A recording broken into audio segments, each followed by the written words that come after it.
You do not remember how the war began, only the feeling that it had always been there, woven into the very grain of time, like sand folded into sandstone. You stand now beneath the twin moons of a world whose name you cannot recall, boots buried in dust, breath slowed by the sound of something ancient stirring beneath the sky.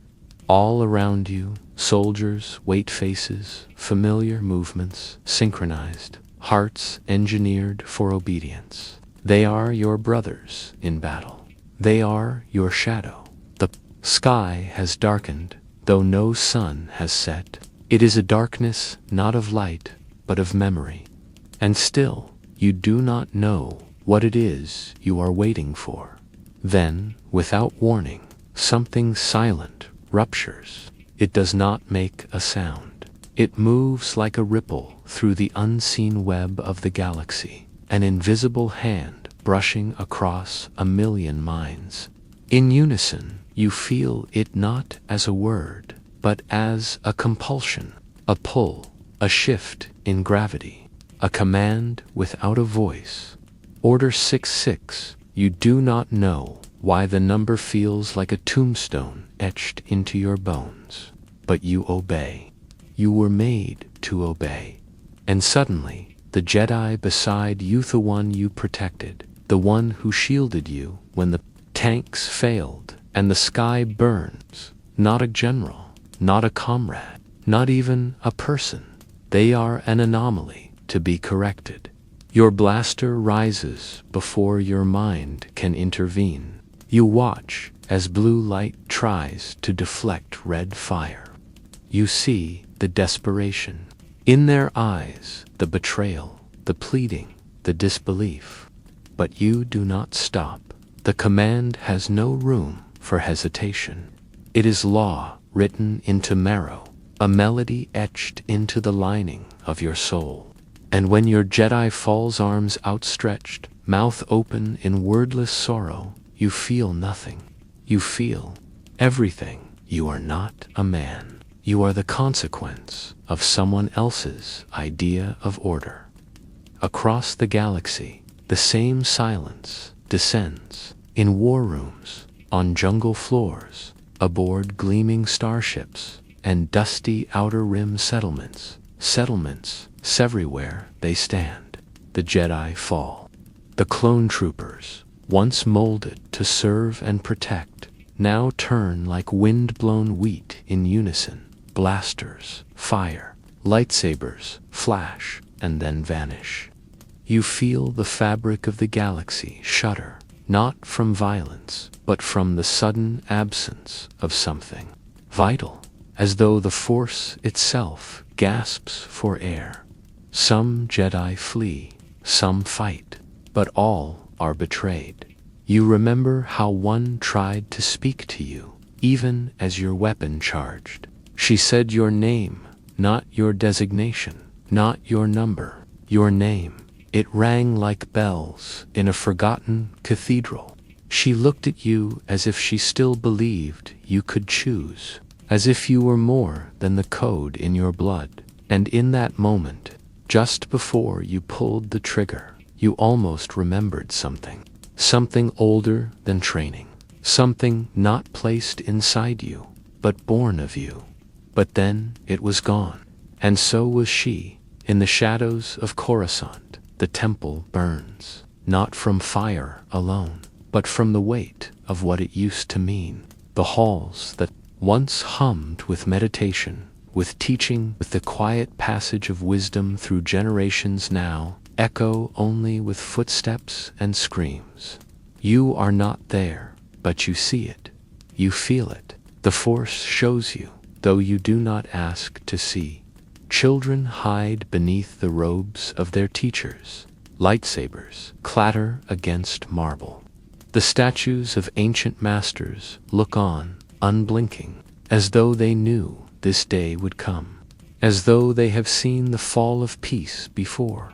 And leading the storm is one who was never quite theirs, Anakin Skywalker.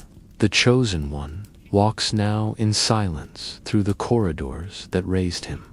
The man who once dreamed of ending war now brings it to the doorstep of his own kind. His saber is blue, his cloak is black, and his eyes are distant. He is both savior and sword. He is not yet Vader, not fully, but the mask waits for him in the future, like a coffin with open arms. You watch from afar, a soldier not present but haunted by the same destiny. You feel it in your skin, this unraveling, this poetry of endings. Elsewhere, Jedi Masters Fall 1, by one Kiadamundi, on the snows of Megiddo, gunned down by troops who once followed him into fire. Isla Secra, shot in the back by those she laughed with, beneath the twilight trees of Felucia. Plo Koon, his ship bursting in the clouds of Cato Neimoidia, his calm snuffed out in silence. Each one goes not just to death, but into myth, into a space where memory is all that remains. If even that, you do not know whether to mourn them, or whether mourning is even something you are allowed. The Jedi were not perfect. You knew that. You heard their disputes. You saw their fear when the war outpaced their teaching. They were guardians who became warriors, scholars who wore armor. Some grew cold, some grew arrogant, some loved in secret, but most still believed in something gentle, even in the face of a galaxy that had forgotten how, and now they are gone. You carry on, your unit is reassigned. The war ends, but your orders do not.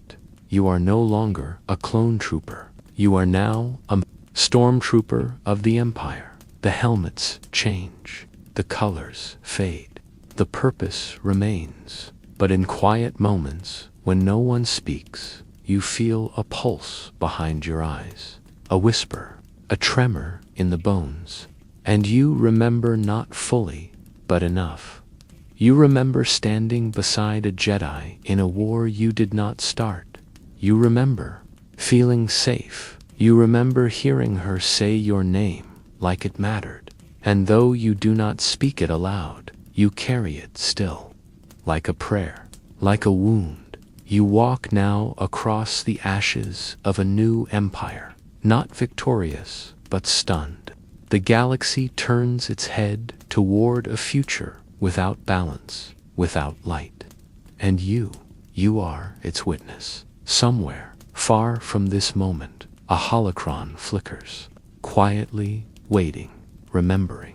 The Jedi are gone, but their absence hums in the stars, like a lullaby no one knows how to sing. And you unknowing, loyal hollower, the hand that silenced the choir. You do not cry, but something ancient inside you does, and so you keep walking. Though you no longer know toward what the war is over, but you are not free. You walk through a world that no longer speaks your language. The war has ended, or so they say, yet everything hums with the aftersound of violence. You pass through the newly christened corridors of the Imperial Machine Sterile, echoing uniform, and the walls no longer remember your name. No one does. You are CT-4027 here. Not the brother your comrades once joked with beneath the moons of Umbara. Not the soul who whispered doubts in the silent marches across Ryloth. Just another shape in white armor, helmet sealed, orders clear. But somewhere, faintly beneath the fabric of control, something scratches at your chest. A fragment, a ripple. The name she once called you before your rifle turned red. The galaxy adjusts around you like a shroud. Where once the Republic stood, flawed but alive, now rises the glistening steel of the Empire. The Senate bows, the people cheer. Peace, they are told, has returned. But you know better. You've seen the eyes of peace, and they looked nothing like this. Peace does not erase voices. It does not hunt ghosts through hollowed temples. And yet, the Jedi are spoken of now as traitors, saboteurs who nearly broke the spine of civilization. Their statues are removed, their holocrons smashed, their names forbidden. The past is being rewritten in real time, and you are one of its ink-stained hands. But you remember, not clearly, not always. Sometimes it comes as a flickerous scent, a song, the soft hum of a kyber crystal before a mission. Other times, it floods you all at once, unbidden. A vision of Master Lauren kneeling beside a wounded refugee, whispering hope even as the bombs fell. You see her again, saber lowered, when she tried to reason with you, not fight you. The image returns in your dreams like a knife wrapped in silk. You wake with your blaster arm aching. Not all clones feel this. Most move on, content within the machinery of duty. But you are fractured in ways you cannot name. Something misaligned in your programming.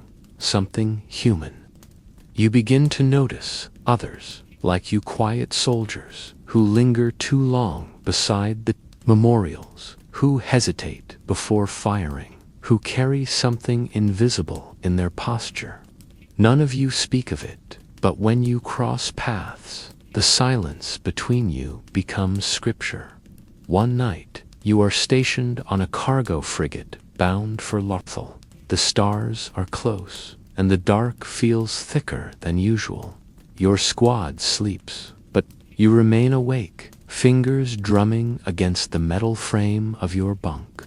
You find your way to the observation deck, hoping for silence. But she is there, Nova, a fellow trooper, helmet removed, eyes reflecting the void. She does not look at you when she speaks. Do you ever dream of names? She asks. You do not answer, not with words, but she knows. You begin to trade memories like smuggled goods, half-remembered smiles, the warmth of a campfire, the way Jedi once taught you to listen to the Force, even though you were not meant to touch it. You recall that moment when she placed her hand on your temple and whispered, "It's not about control. It's about feeling."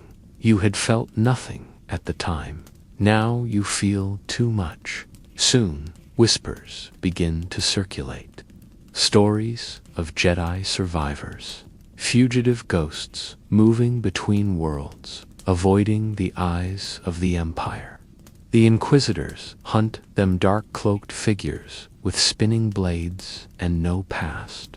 You see one once, passing through a base on Mustafar. The air chills in her wake. Her armor is marked with the seal of silence, and she does not speak unless commanded. You wonder what she was before the Purge.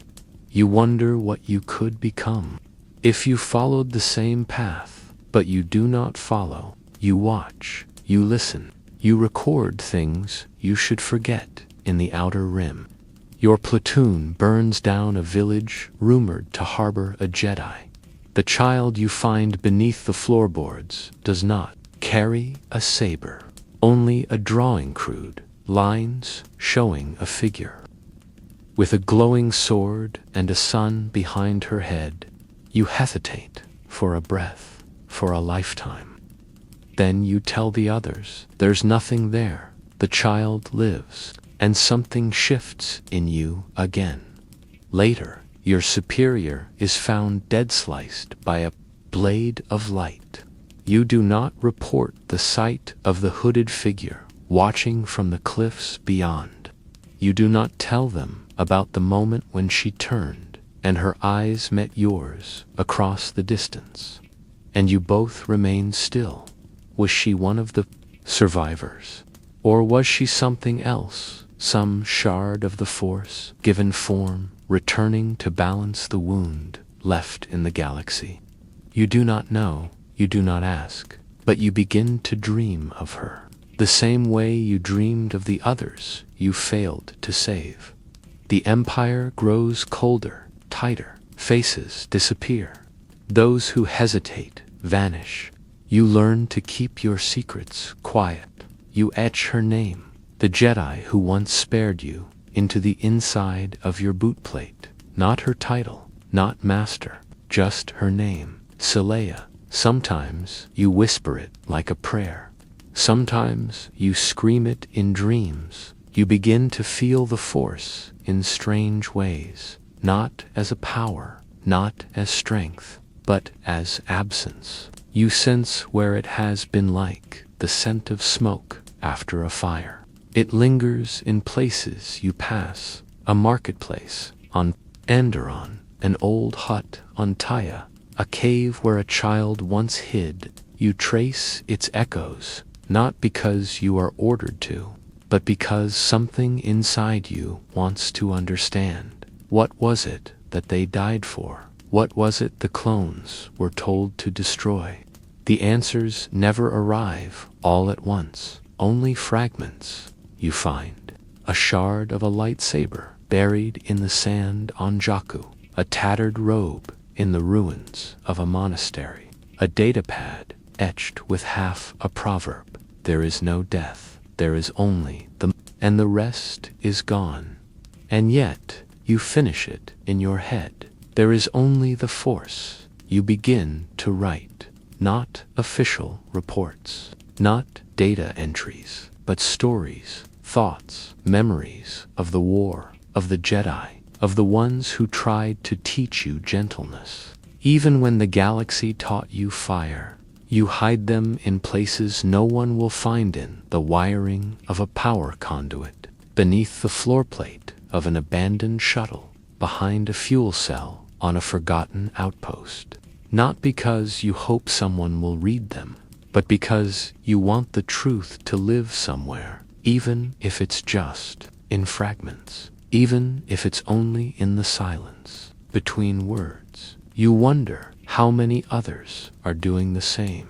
You wonder if this is what survival feels like, not escaping death, but carrying memory like a flame across the night. One day, a storm rolls over your ship, a solar anomaly. You and Nova are trapped in the hangar bay, waiting for systems to stabilize. She turns to you and says, "What if we're the last ones who remember them the way they really were?" You do not answer, because you fear she's right, and so you sit as the ship drifts in shadow, and the stars blur beyond the windows like dreams being erased. You are still a soldier, but beneath your armor, you are also a relic, a witness, and the last breath of a memory the Empire is trying to smother. But the Force, you begin to understand, cannot be smothered. It only waits, and you are beginning to remember how to listen. You find yourself on a distant moon, now named Uncharted, forgotten by both maps and war. The air is thin, the soil red with iron, and the wind hums with a vibration you cannot place. You walk without orders, without a mission, without even your armor. It was left behind long ago, piece by piece, like a skin that no longer fit. What remains of you is quieter, thinner, more real. Your boots press into earth that has not known machines. You move through this place like a dream remembered in reverse siege, step peeling back the veil between what is and what was. You are not searching for anything, and yet everything you pass feels like a question. Every stone hums, every shadow speaks. There are no markings on this moon, but you feel the residue of the Force like a breath against your skin. You find the cave at dusk. There is no door, no sign, only a slant of light beneath a low-hanging ridge. Inside, the air is colder but alive, and you know, without knowing, that something sacred once lived here, or still does. A circle of stones rests in the center. A kyber crystal sits at the heart, cracked and glowing faintly, pulsing like a fading heartbeat. You kneel, not from reverence, but from gravity. You place your hand above it, and for a moment all sound vanishes, and then it begins. Not a voice, not a vision, but a release, as if the force, long bound by silence, decides to speak again, not in words, but in memory. You see her in the rain of Camino, arms outstretched, training saber in hand, surrounded by clone cadets who watch her with cautious awe. She is not a warrior in that moment. She is a teacher, a flame refusing to flicker out. You see the look in her eyes, the patience she offered, even when your aim faltered, even when you doubted your worth. You feel again the warmth of her palm on your shoulder the night before deployment. You are not what they made you, she whispered. You are what you choose. You didn't understand then. You do now. The memory fades, but its imprint stays. You rise slowly and walk deeper into the cave. On the far wall, faint carvings shimmer in the dim light. Ancient script. Jedi. You cannot read them, but you recognize the rhythm. It is a story, a record, a promise. The past etched into stone so the future would remember. You place your hand upon it, and for the first time in years, you speak. I remember. The words are soft, not a shout, not a declaration, but they ripple through the cave like a song long unsung. And somewhere in the galaxy, you believe something hears you. You leave the cave with the kyber crystal in your hand. It does not hum for power. It hums for memory, for grief, for resilience. It is not a weapon anymore. It is a heart. Time passes. Years, perhaps. The Empire grows colder still. More planets fall silent. The Jedi become myth, then lie. Their teachings corrupted, buried, mocked. But you, once a weapon of their undoing, become one of the last protectors of their truth. You move from world to world, never staying long, never speaking your full story. But you leave traces in taverns and ruins, in carved initials and small bundles of salvaged texts buried beneath stones. You meet others, quiet people with watchful eyes and scars in the same places. Some were clones, others not. All carry fragments. All remember. You begin to collect, not weapons, not armor, but names. Jedi names, real names, the ones the Empire erased, the ones whose stories were left unfinished.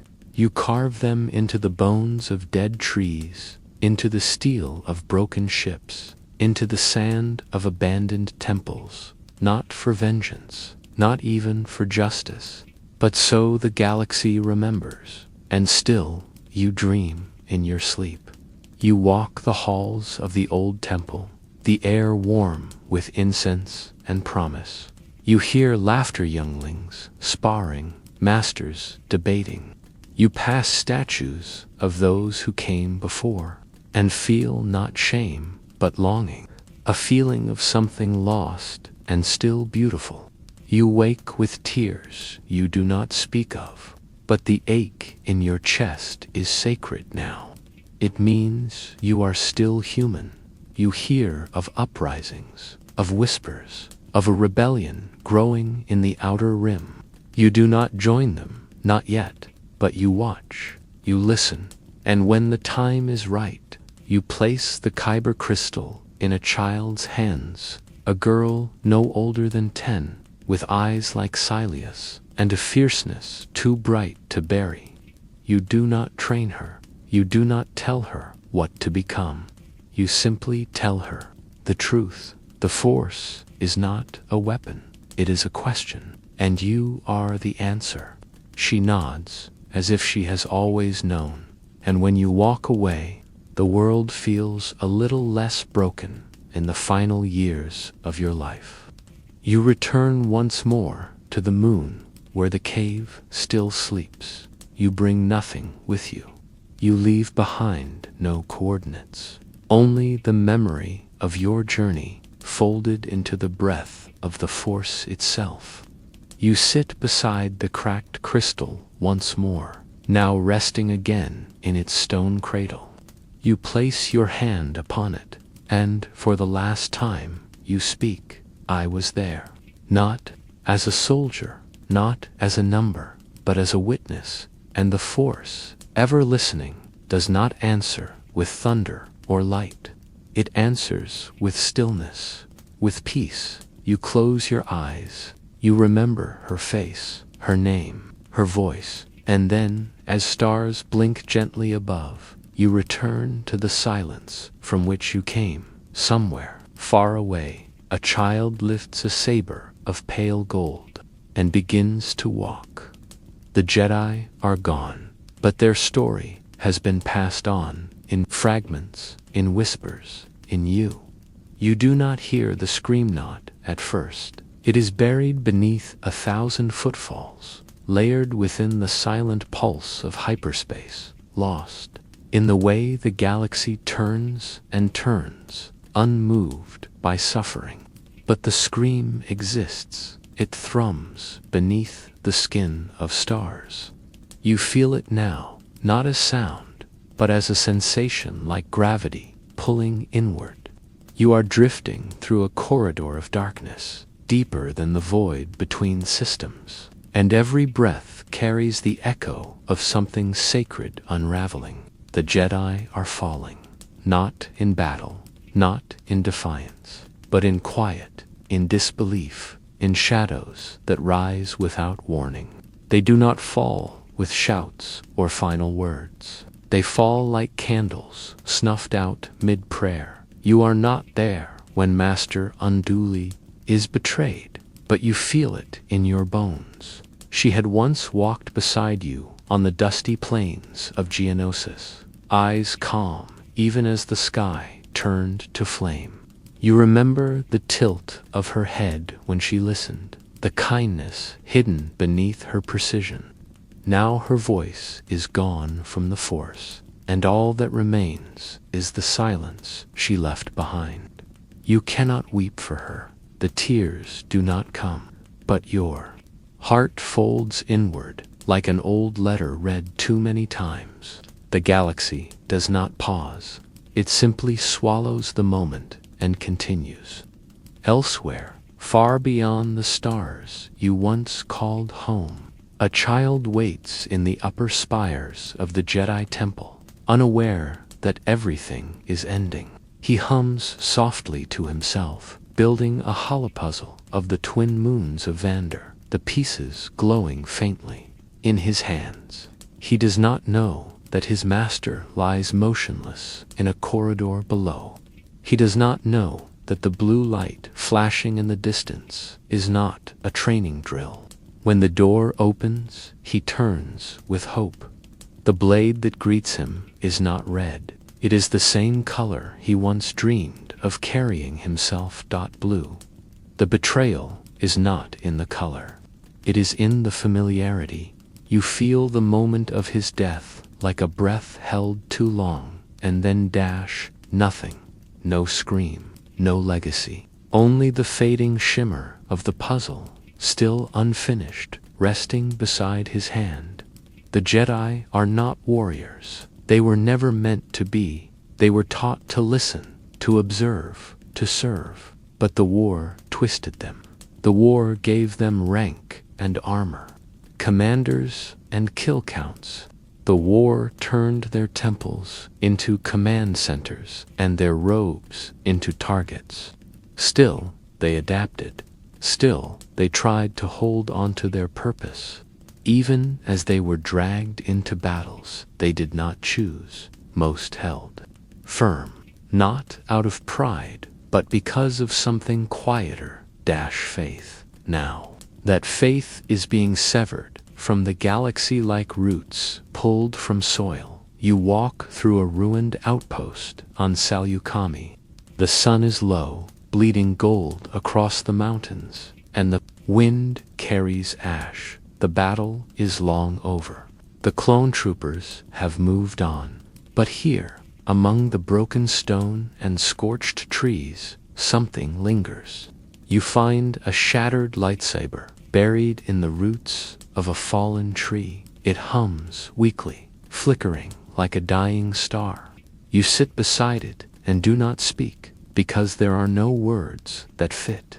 Because grief, like the Force, is something you must feel without language. You remember the stories they told of ancient masters and lost temples, of balance and vision. You remember how they knelt in meditation before battle, how they offered mercy even when they bled. You remember one who once said to you, "We are not here to win. We are here to protect what is sacred." She died before the Clone Wars ended, but her words outlived her. You whisper them now into the wind, unsure if anyone listens. The galaxy believes the Jedi are gone, and maybe they are, but what of their thoughts, their teachings, the imprint they left upon the very breath of time? Can something so deeply woven ever truly vanish? You walk through the ruins and find small things: a child's training braid tied with crimson thread, a prayer stone etched with the symbol of peace, a robe folded neatly beside a shattered wall. None of it is loud, none of it cries out, but all of it speaks. You gather the fragments not for a museum, not for an archive, but for remembrance. You do not catalog them, you carry them, one in your satchel, another around your wrist, a symbol carved into the handle of your blade, hidden beneath the grip. You are not a Jedi, you never were, but you remember them, and that, in this age of silence, feels like rebellion. In the quiet corners of the galaxy, there are others like you, pilots who still hum old temple lullabies, smugglers who refuse to fire on children, farmers who plant their fields according to the old lunar teachings passed down by Jedi wanderers long gone. They do not speak of it openly, but they remember. And in that remembering, something endures. You sit beside a fire one night on Rangya. The coals, soft and glowing. Across from you is a woman with a blaster on her hip and a scar over her eye. She says nothing for hours. Then, just before sleep, she whispers, "My brother was a Padawan. I never knew what happened to him. But sometimes, when I look at the stars, I think I hear him laughing." You do not tell her he likely died. You do not speak of the Purge.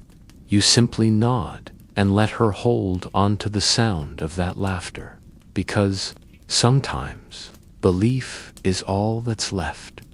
You do not cry for the Jedi, but you carry their silence like a melody, forgotten by time, a melody that waits, and in that waiting, the Force breathes still. You drift farther now into the veins of the galaxy that the maps do not mark, places where hyperlanes end in whispers and time folds softly in on itself. These are the spaces the Jedi once walked when the Republic was still young, when peace was not enforced by blade, but by presence. They moved not to dominate, but to heal, to listen. Now their temples are dust, their texts outlawed, their symbols burned from history, and yet, beneath the ash, embers remain. You feel them in your blood, in the currents of hyperspace. In the moment before you open your eyes and wake, the Jedi fell, they say, but you know that's not quite true. They were unmade, not by defeat, but by silence. By betrayal that did not come with warning, but with familiarity. The soldiers they trusted, the government they served, the very galaxy they swore to protect. It did not break them in battle. It erased them in shadow. You move through the ruins of a listening post on Dontuan. Vines wrap the signal towers like old regrets, and rust has turned the control consoles into skeletal frames. Yet beneath the main chamber, buried in a forgotten databank, you find a single pulse faint, irregular, but alive. It is a message, repeating, distorted, a voice you do not recognize, but one that trembles with memory. If you are hearing this, the order has fallen. You must run. You must not seek vengeance. The Force will guide you. The signal loops, again and again. You do not erase it. You leave it playing like a heartbeat echoing through the walls. Not all Jedi were found. Not all obeyed the command to die. Some vanished into fog. Others cast off sabers and names and walked into the anonymity of the Outer Rim. You meet one San old man with shaking hands who tends to a greenhouse on Gerrel. He does not tell you what he was, but his gaze lingers too long on the stars. His words bend like proverbs. His silence weighs more than gravity. One night, you find him seated beside a tree, his breath shallow, his eyes distant. "We forgot how to feel," he murmurs. "That's how we lost. We became guardians of rules, not of life." He dies that night. You bury him beneath the roots. You carry his words with you. They settle into your chest like seeds in a mining colony on Malakor's edge. You encounter another fragment. A girl no older than 12, wild-eyed and barefoot, carrying a broken lightsaber hilt as if it were a totem. She does not speak. She does not trust. But when she dreams, you hear her cry out names in sleep. Jedi names. You do not ask how she knows them. You simply stay close. You teach her how to disappear, how to read wind, how to feel danger before it speaks. You do not call it training. You call it surviving. But still, she listens, and you begin to wonder, is this what they left behind? Not temples, not ranks, but echoes that bloom in children who never met them. A resonance passed from spirit to spirit, like water finding its level. You travel to Assus, or what remains of it. The surface is scorched, fractured, hollowed by wars long before the Purge. But deep within the cave-riddled cliffs, you find murals, ancient, faded, persistent, Jedi drawn not as warriors, but as bridges between light and dark, between planet and sky, between past and possible. Their eyes are empty, their hands open, and for a moment you feel as though you are standing in the stillness between heartbeats. The murals do not speak of Order 66. They do not speak of clones, or Palpatine, or betrayal. They speak of balance, of harmony, fractured and restored. Do sit beneath them for days. You do not eat. You do not sleep. You only listen. And the wind through the stones begins to sound like breathing. It is here that the Force touches you again, not as command, not as power, but as question. You see yourself not as soldier or exile, but as thread, a single line of memory connecting what was to what may still be. You see every Jedi who once fought beside you, everyone who died in silence, everyone who vanished. You see the moment of the temple burning, and then, impossibly, you see the moment before it, when it was still alive. You wake with your hands shaking. You return to your path in the undercities of Taris. You find a group of children hiding beneath a collapsed theater. They speak in signs, not words. They call themselves ghosts. One wears a robe too large for her frame, the hem stained with grease. Another carries a stick carved to resemble a saber. When you approach, they scatter. But one remains a boy, with eyes the color of dusk. He steps forward, fingers trembling, and says, "I remember a voice, a woman with braids. She said I was light." You kneel, slowly, carefully. You do not tell him he is wrong. You do not tell him to forget. You tell him to remember, because memory is all that remains now. The Jedi are not statues or saints. They were people, flawed, brilliant, kind, proud. They laughed, they doubted, they danced beneath twin moons. They questioned the very order they served. And in that questioning, they proved they were real. You will not let the Empire rewrite them. You will not let silence be their tomb, so you speak. In hidden rooms, in coded transmissions, in carvings, beneath outposts, and in the folds of old robes, you speak their names. You tell their stories. You let others hear what the galaxy tried to bury. Because in the night that swallowed the Jedi, there were no last words, but there are still voices, yours among them, and the Force listens. You travel now with no destination. The stars pass you like thoughts left unspoken, slow and endless, and you have stopped counting cycles. You are older, not in years, but in weight, in silence. You carry a burden that has no name, only echoes. The Jedi are still gone, and the galaxy no longer grieves. It has grown used to the quiet, to the blind obedience of empire, to the rhythm of forgetting. Statues have been toppled, archives rewritten, and children now speak of the Jedi as if they were myths, glowing ghosts who vanished into legend. But you know they were real. You remember how they stood beside you, not above, not beyond, but beside.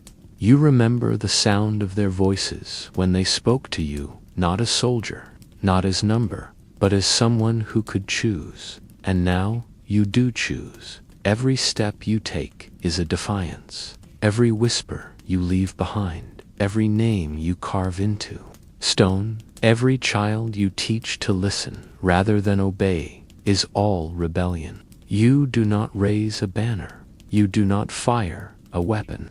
You do not need to, because memory itself has become the weapon, and you are its blade. You return to the temple, not in person, not through space, but in dream, again and again.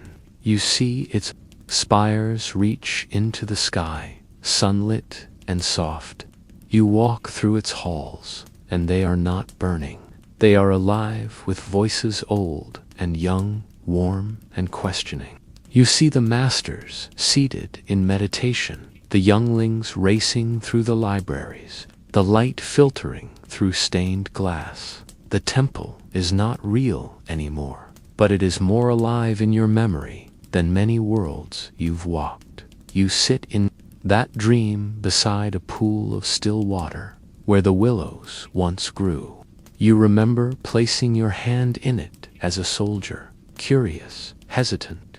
You remember a Jedi telling you that the water remembers everything, that it listens, even to silence.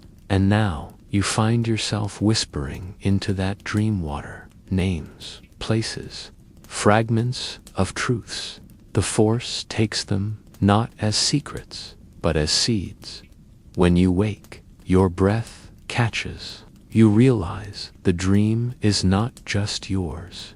Others have dreamed it too. You've heard them speak of it quietly, nervously, in corners of the galaxy, where the Empire has yet to fully drown the light. A child on Jeddah, a traitor on Thebeska, a nurse in the underlevels of Coruscant.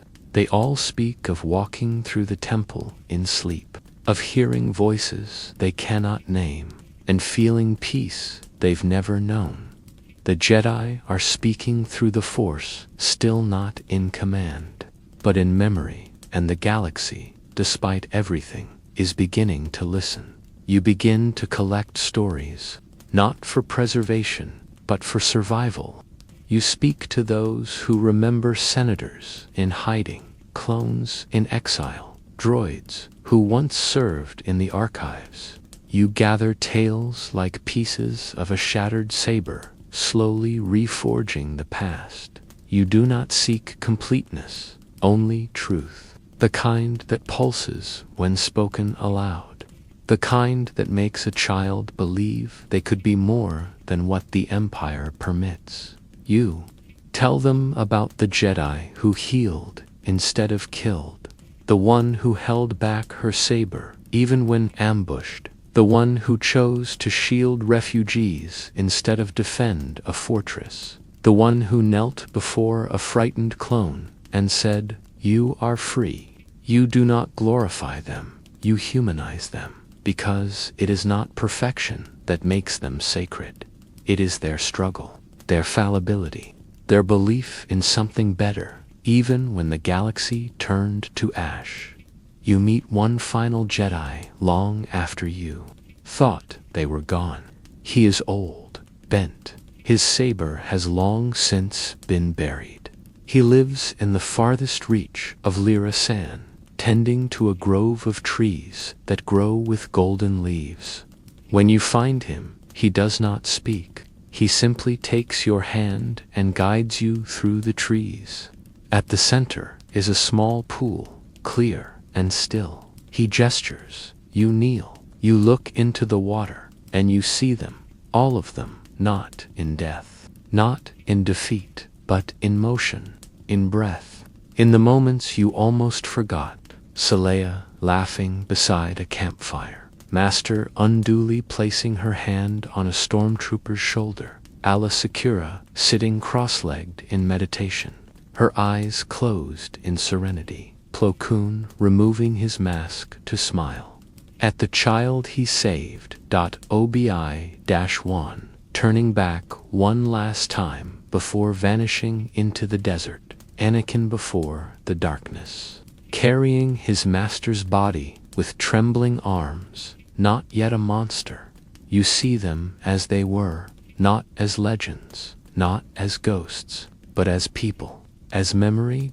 And you weep for the first time in years. You let the tears come. The old Jedi kneels beside you. This is the truth they cannot destroy, he says. This is the Force. You leave the grove changed, not with clarity, but with conviction. The galaxy is still broken. The Empire still stands. The Purge is still real, but so are you. And so is the story. You return to your path, but now you walk slower, not because you are tired, but because you want to see more, to gather more, to give more.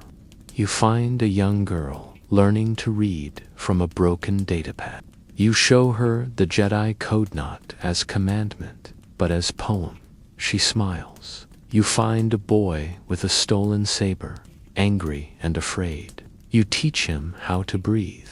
And in each one, you see the light again, dim but steady. You do not know how this ends. You may not live to see the Jedi rise again, but you know this: they did not fall with screams. They fell in silence. And you have given that silence a voice. You walk now not as soldier, not as exile, but as witness, and the stars, for the first time in many years, feel like home. You stand at the edge of the crater where the temple once rose. And though the stone is gone and the towers have turned to dust, you still feel it breathing beneath your feet. The earth is scarred, blackened, silent, but something ancient lingers, coiled in the silence, humming in the void between broken bricks and forgotten roots. You kneel, pressing your hand to the scorched soil, and it answers not in words, but in memory. A tremor of warmth, a flicker of gold, a whisper of voices long extinguished. You are not alone here.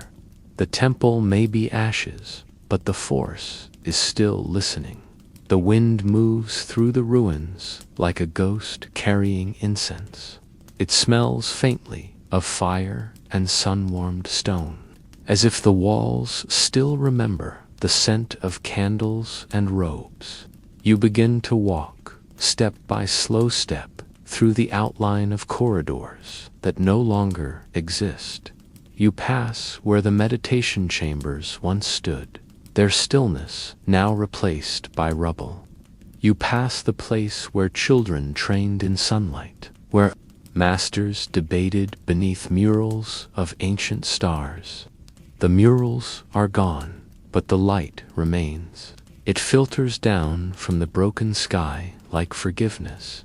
You do not speak. Words would crumble here. But in your mind, the past rebuilds itself, not through power, not through will, but through remembering. You see the halls as they once whirled live with footsteps, with laughter, with quiet. You see younglings seated in rows, their eyes wide with hope. You see masters bent in meditation, their minds reaching beyond planets and time. You see the temple not as a monument, but as a cradle, a breathing heart that once held balance in its hands. And then you see the fire. It comes again, as it always does in your dreams, roaring, sudden, without mercy.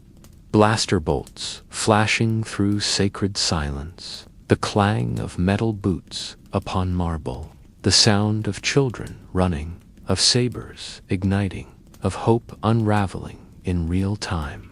You see the betrayal unfold in endless loop, each time wondering if this time someone will stop it, if this time the doors will not open. But they do, always, and the temple falls. You open your eyes, the wind has stilled, and you know this. The fire burned the walls, but it could not reach the foundation. The Jedi built this place not only of stone, but of intention, of memory, of light that cannot be unmade. You step into what remains of the archives. Only shadows and twisted beams greet you, but beneath them, tucked in the hollow of the earth, a single data plate glows faintly. You pick it up. The language is ancient, older than the Republic, older even than the Order, but you recognize it, because the Force is not a tongue of words, but of feeling. And this plate is not a record. It is a memory sealed in metal. You press it to your chest, and you begin to feel it open. A voice speaks not aloud, but within. There is no ignorance. There is understanding. There is no end, only passage. The temple does not fall. It transforms. You weep without knowing why. You leave the ruins before dawn, carrying nothing but ash on your boots and silence in your breath. But something in you has changed. You no longer search for survivors. You search for roots, for the threads that remain beneath the soil, and you find them on Ethar. A grove of trees planted by Jedi healers still glows at night. The bark pulses with a light that no scientist can explain. On Chandrila, a sculptor carves unknown faces into stone, claiming they come to her in dreams. One of them, you swear, is Saleya. On Polis Massa, a chamber hidden beneath rock emits a soft hum, measured, steady, like a heartbeat, too stubborn to stop. The Jedi are gone, but the places they touched remember. You find yourself seeking these places more and more. You walk without map, guided by instinct, by fragments, by the feel of the air when something sacred lies near. You are not alone. Others move like you, quiet, watchful, reverent. They do not carry lightsabers. They carry stories, names, fragments of robes, pieces of broken kyber wrapped in cloth. They call themselves nothing. They claim no rank, but you recognize them. You see it in the way they listen when the wind changes, in the way they kneel before ruins not to worship, but to witness. In a cavern on Arvala 7, you find a wall of handprints pressed into clay, hardened by time. Some are small, some large. Many are marked with symbols long forbidden. You place your own hand beside them, and for a moment the clay warms, as if recognizing you, as if saying, you were always part of this. You do not need a saber. You do not need a name. You only need to remember. You speak aloud for the first time in many weeks, voice rasping with disuse. You say the names of the Jedi you knew, not as warriors, not as martyrs, but as people. You say their names slowly, like a poem, and when you finish, you close your eyes and listen. The stars above you pulse in rhythm. The Force answers, not with words, but with presence. They are not gone. They are scattered. They are seeds, and the galaxy is learning how to grow again.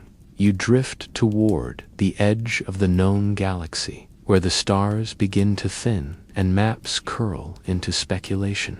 The hyperlanes here are fractured, ancient, and almost forgotten threads of starlight laid down by those who no longer have names. You follow them not because they are safe, but because they are quiet, and in quiet the Force speaks, not in commands or visions, but in sensations, a tilt in gravity, a hum in your bones, a feeling of rightness just before you choose a path.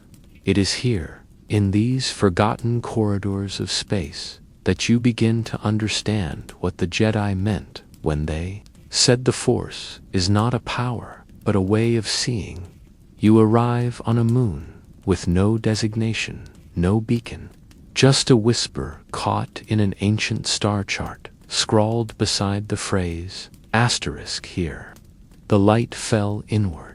Asterisk, the surface is barren, windswept, but as you move through the canyons, the stones begin to change, etched with spirals and stars, carved symbols worn down by centuries of sand. You find a passage into the earth, a spiral descent, and though you are alone, you feel the air grow heavy with memory. The walls hum as you pass, the dust rising in slow curls, and the deeper you go, the more your heartbeat aligns with something older. At the heart of the moon is a chamber, not a temple, not exactly, but a place where presence gathers. A pool of still water reflects a ceiling of crystal-veined stone, and at its edge, you find a bundle wrapped in cloth, a lightsaber, long, deactivated, its hilt etched with moss and time. You do not take it, you sit beside it, and you listen. The Force begins to unfold, not as revelation, not as prophecy, but as memory shared through stillness. You see a Jedi kneeling at this pool, years, centuries before you. She places the saber in the cloth, breathes deeply, and lays her hand upon the water. We are not meant to last, she whispers, only to pass on what must. Her voice does not echo. It remains suspended in the air, waiting for ears like yours. You do not know her name. You do not need to. The Force carries names without language. You sleep beside the pool that night, and you dream of every Jedi who ever walked away from war. The ones who left the Order in silence, who chose peace over power, healing over conquest. You dream of those who questioned, who doubted, who loved, and who paid the price for it. They are not failures, they are foundation. They are the other half of the story, buried whispered. Sacred dot, you wake with the dawn, trembling through the crystal ceiling. Dot, the saber remains where it was, but the water is no longer still. It ripples, slowly, as if something unseen has touched its surface. And you feel the shift not in the room, but in yourself. A soft uncoiling, a gentle unlocking. You are not a Jedi, but you are becoming something adjacent, a vessel, a scribe, a keeper of the fire. You leave the moon with nothing but memory, and that is enough. The next planet you reach is alive with sorrow, a mining world torn by blaster fire, its soil poisoned, its people hollow-eyed and frightened. You offer no weapons, only listening, and they respond. A child tells you of a figure who came before you, robed in shadows, hands glowing with warmth. She healed the sick, she calmed the angry. She stayed one night, left at dawn, and they never saw her again. You smile. You've heard this story on 4 different worlds, from 4 different voices. Each one swears it happened there. You begin to wonder if the Jedi are moving again, not as warriors, but as myths reborn in action, not to save, but to remind. You do not follow the stories, you walk your own. And slowly, people begin to gather around you, not in numbers, but in trust. A farmer with a burned hand, a pilot who lost his crew, a medic who once trained under a Jedi and now weeps when she treats the wounded. They do not speak of rebellion, they speak of remembering, of peace, of wanting something better than silence and fear. You teach them what you know, not lightsaber forms, not codes, but stillness, breath. Breath, the feeling of the Force moving through sorrow like a river through stone. They begin to speak in dreams, of voices guiding them, of visions, of memories that aren't theirs, but feel real. One sees a great tree that sings in the dark. Another hears a lullaby in a language she never learned. A third feels someone's hand on his shoulder each night. Before sleep, you recognize it all. The Force is returning, not through power, through remembrance. You reach an abandoned satellite near the rings of a dead world. Inside, the walls are covered in chalk drawings, names, notes in dozens of dialects. At the center is a single phrase, etched deeply into the metal. Asterisk. They tried to burn the roots, but they forgot about the seeds. Asterisk. You place your hand upon it, and, for the first time, you smile without sorrow. The Jedi are not ashes, they are soil, and something is growing. You come at last to the place where the stars no longer shine in straight lines, where the constellations fracture like ancient glass, and the edge of the galaxy begins to blur with whatever lies beyond. This is where light bends differently, where the Force moves like a tide without moon, pulling everything inward, toward memory, toward meaning. You arrive in a shuttle, patched together by kindness and rust. And when you descend to the planet's surface, the air greets you with silence so deep it becomes music.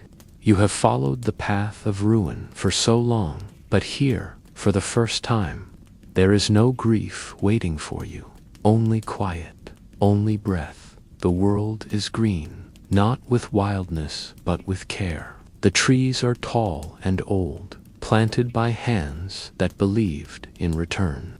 You walk among them as if inside a cathedral, the canopy above lit with a soft gold, that pulses faintly in rhythm with your heartbeat. Birds call from unseen branches, their songs slow and unhurried.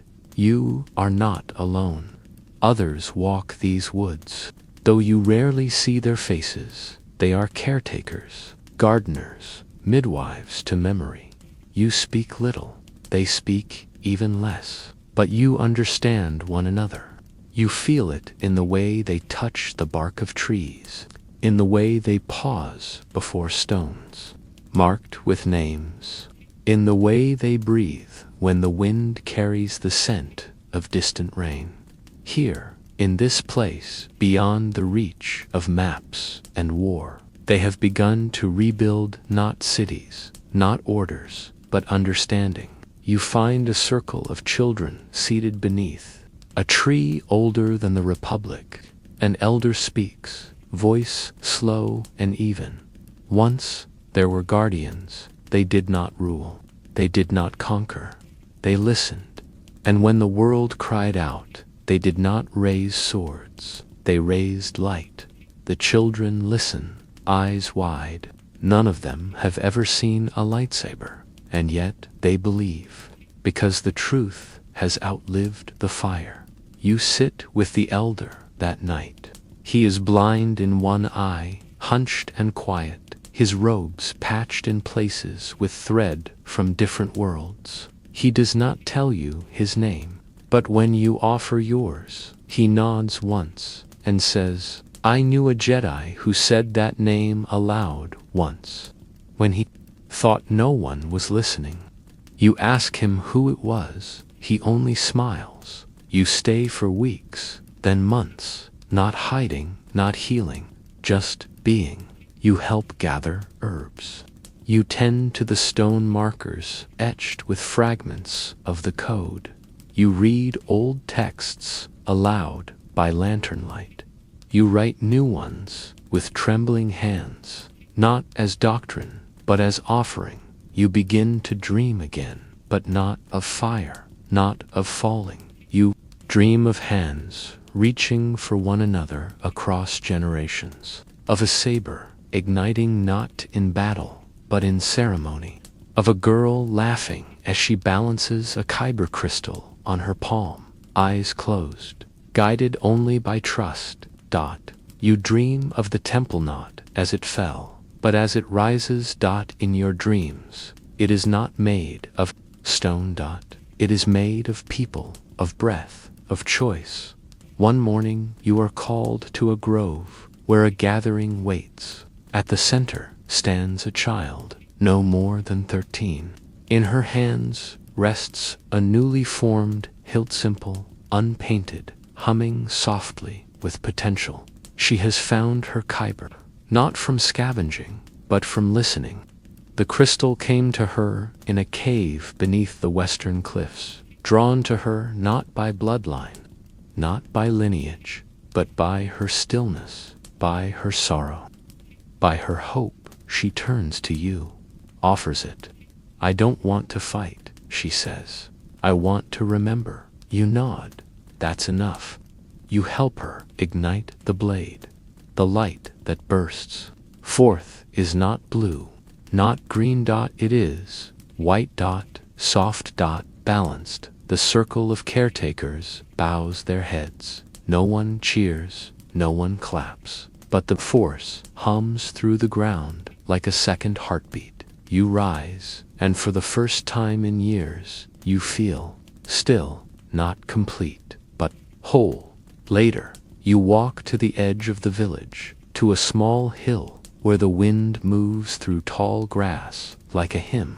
You sit, you look at the stars, and they look back without judgment. You speak aloud, not to the dead, not to the past, but to the future.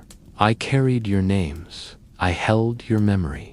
I walked through fire and silence and ash, and still I found light." The wind moves. You hear laughter faint, familiar, impossible. You close your eyes, and you say the names one last time, not for mourning, for blessing, because now they live again in stories. in breath, in roots and rivers and children who will never know what was taken, but who will feel always what was left behind.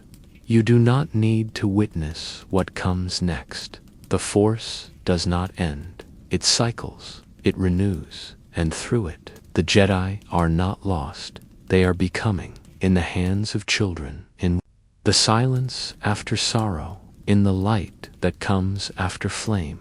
You lie back in the grass and let go. You do not remember how you arrived at the edge of the derelict station. It drifts near a collapsed star, caught in orbit like a forgotten thought, silent and skeletal. The hull is scorched, the lights long dead, and the beacon hasn't blinked in years. Breath shallow, the airlock groans open like a vault, pried from memory, and when you step inside, the scent of oxidized metal and dried smoke floods your senses. Stillness greets you like an old companion. No alarms, no movement. Only silence so dense it presses against your ribs. The halls are narrow, paneling curled from heat, windows blackened from ancient impacts. You pass through rooms left in haste blankets, still folded on sleeping mats. A meal fossilized on a tray, a broken training remote, drifting weightless in a storage compartment. But what draws you forward is the whisper, not of sound, but of feeling. The Force pulses here like an old scardum, but not dead. You follow it down to a sealed door, fingers grazing the scorched frame, and when you open it, you find a chamber untouched by ruin. A circle of cushions, candles half melted, a datapad resting on a stone pedestal. Its screen cracked, but active. You step closer. A message begins to play. A woman's voice, soft and deliberate. To whoever finds this, we were not the last, but we were few. We obeyed the code, and the code did not save us. You sit. She speaks of a dozen Jedi who fled here in the days after Order 66. Some were Padawans, others masters. None had answers. They had followed the code through war, through exile, through doubt, and now it had abandoned them. Or perhaps they had outgrown it. We spoke in circles, she says, repeating doctrine like a prayer, hoping it would mean something again.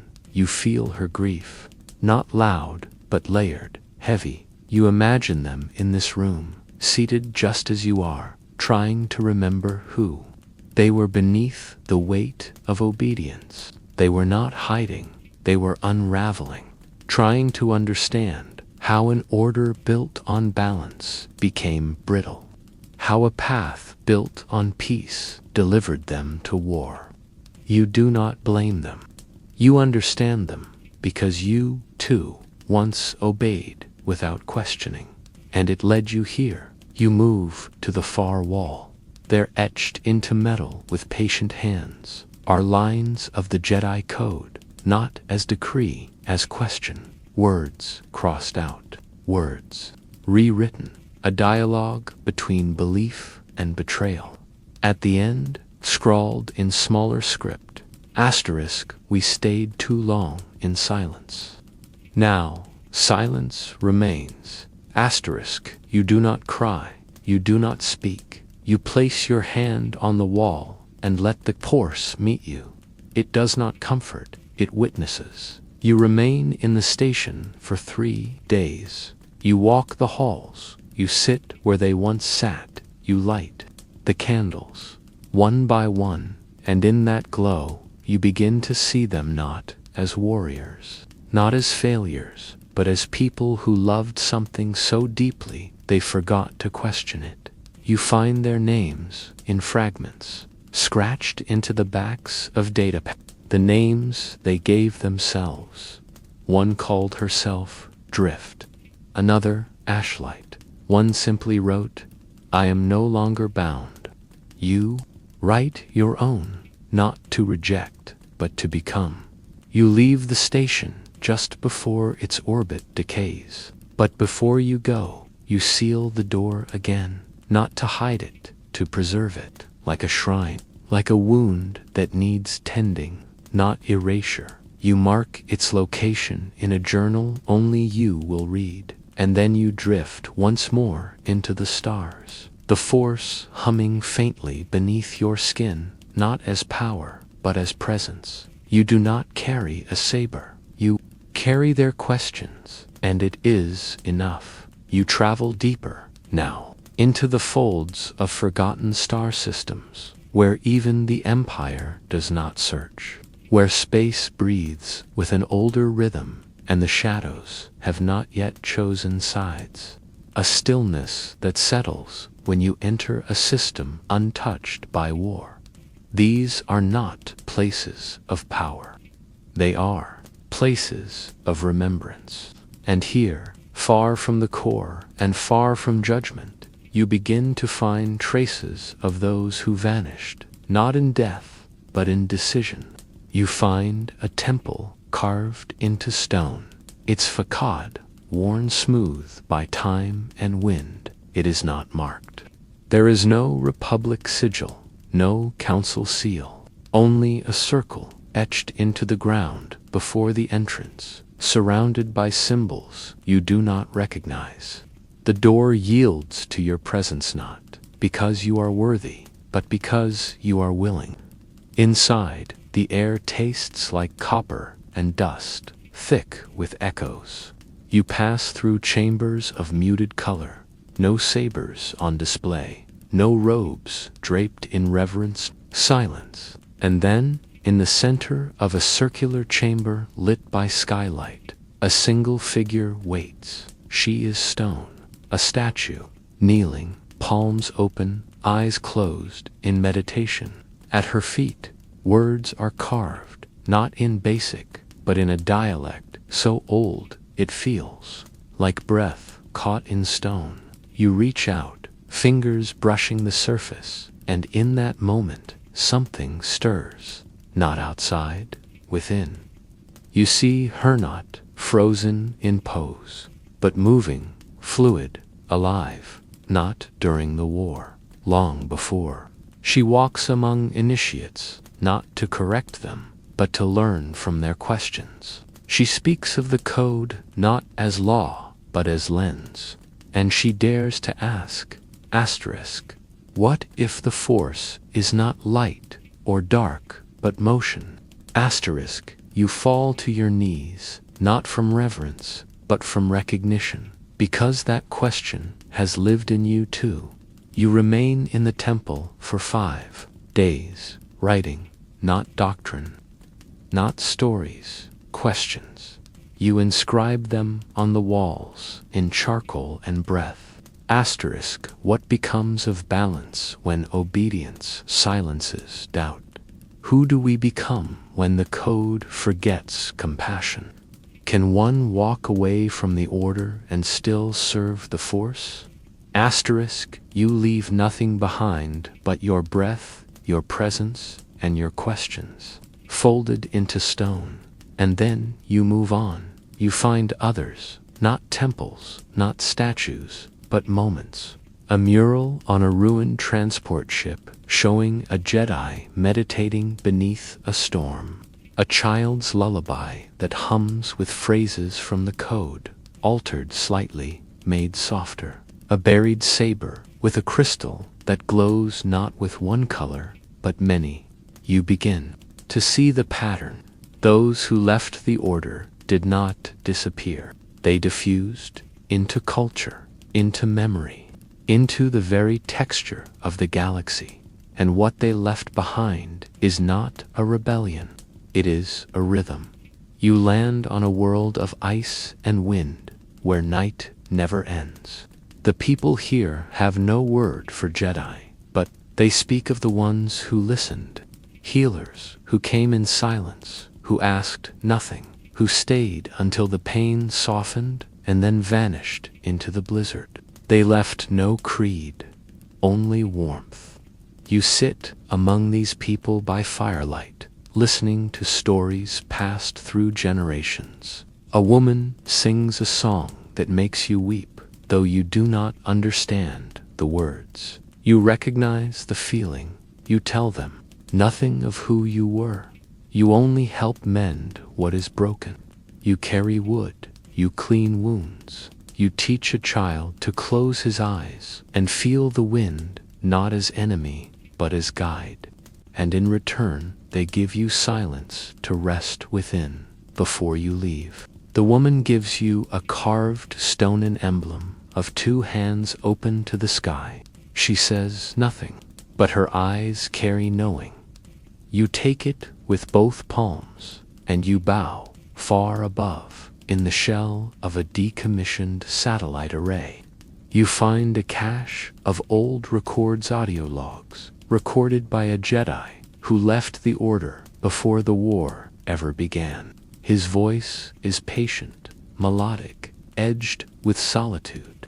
I did not fall, he says. I stepped aside. I watched as the code calcified, as fear replaced wonder, and duty replaced choice. But I did not stop believing.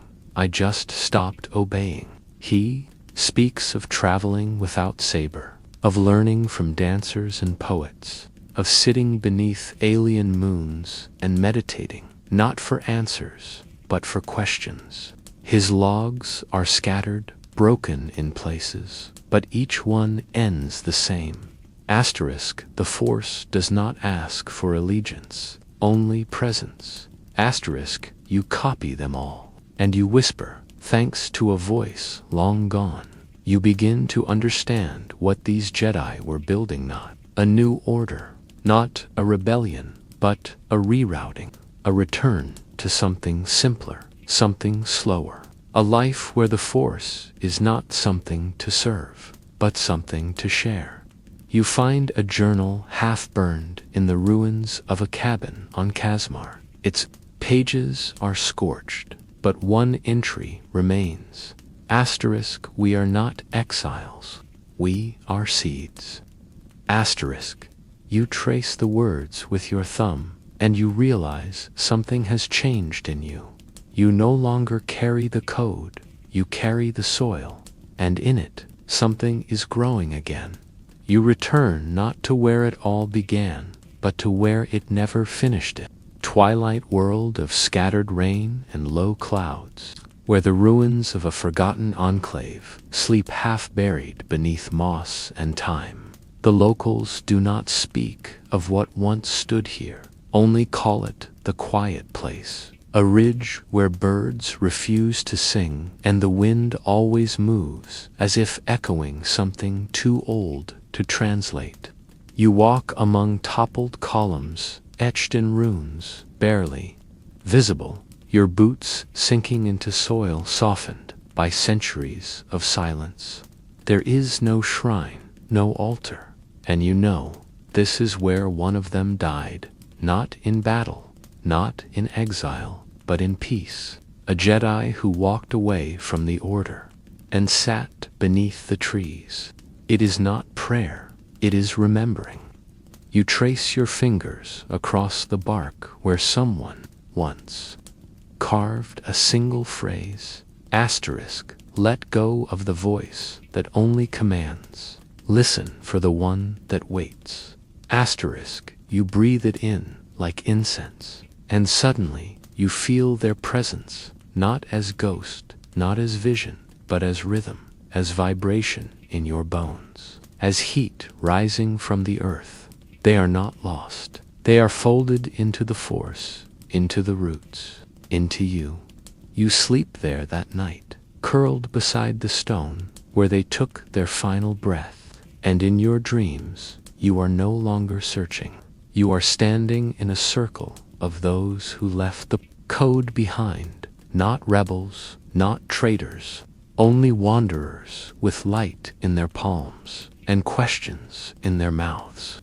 One by one, they step forward, placing their hands over your chest, each one whispering a fragment of a poem, a name, a choice. When you wake, the words are gone, but the weight of them remains. You rise with the morning fog and walk without direction, no longer needing signs. The Force moves in you now, not as command, but as invitation. Each step is a conversation, each breath a page in a story older than temples.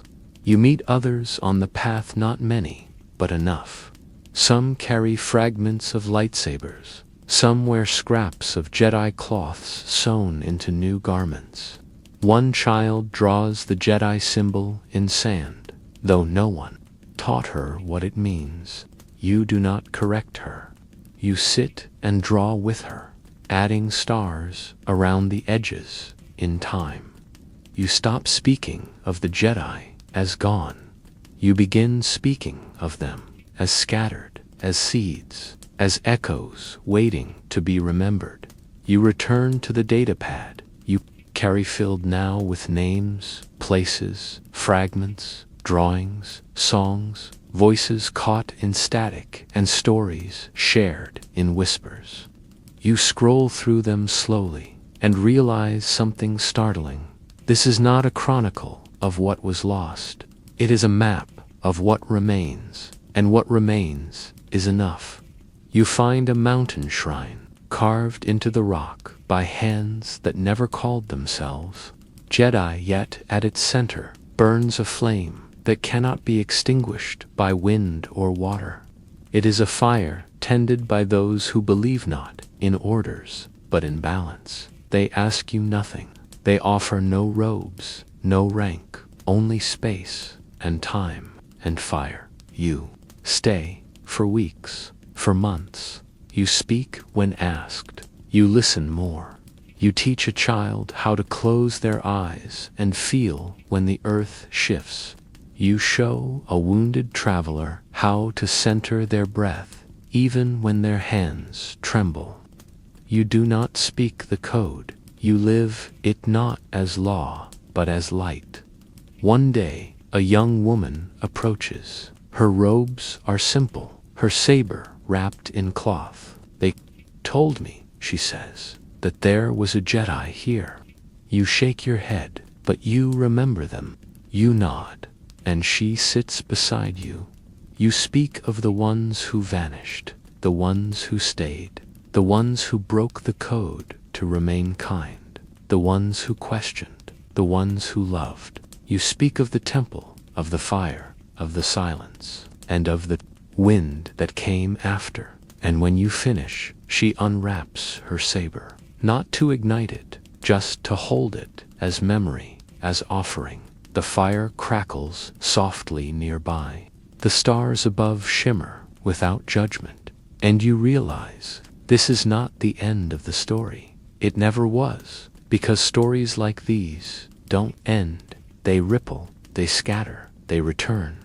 You rise that night and walk into the woods alone. The moon above is fractured by cloud, and the trees whisper the names you carry. You place the datapad at the base of the oldest trunk, wrapping it in cloth, sealing it in roots, not as a grave, as a seed for someone else to find, to add to remember. Then, without looking back, you continue on. No title, no order, no destination. Only the Force at your heels and silence at your side. But this silence is no longer empty. It is full of presence, of peace, of those who vanished beneath the voice of the code and became the song that followed. You first feel it on a world with no name, tucked beneath the shadow of a collapsed ringed planet, where the soil hums with iron and every sunrise breaks in silence. There, in the rust-colored valleys and shallow caves, the villagers say nothing of the children. They speak of crops, of weather, of the ache in their bones, but when dusk falls and the air turns gold, they retreat quietly into their homes, and the hills begin to sing. You follow the sound alone, beneath a sky soft with falling starlight, and there, among twisted trees and whispering grasses, You see them children who should not exist, who should have been erased, moving like light through shadow. Their laughter soft as water. One stops when she sees you. Her eyes do not narrow. Her hands do not raise. She simply looks. And in that look, you know she is one of them. A hidden child of the Force. Born during fire. Raised in secret. You lower your head, not in shame, but in reverence. She steps closer. No fear in her breath. No question in her gaze. Do you remember them? She asks. You do. You remember the ones who carried sabers with sorrow, who meditated between battles, who bled for a galaxy that did not weep for them. You remember the masters who whispered peace even as the world turned cruel. And now, in this child, you see all of them distilled, reborn, untrained, untouched by doctrine, but not by truth. She leads you through the grass to a stone arch swallowed by ivy. Beneath it, the others wait 6, maybe 7, none older than 15. They do not speak, but they watch, they feel. You kneel in the center of the circle and close your eyes. You do not teach, you remember. And they listen not with ears, but with breath. The Force hums between you, wordless, ancient, free. That night you sleep beside a fire carved into the earth. The stars wheel above like memory unspooling, and the wind carries the scent of roots and ash. In your dream, a Jedi you once knew places her palm to your chest and says, "They will not be like us. They will not be broken." You wake with tears cooling on your skin.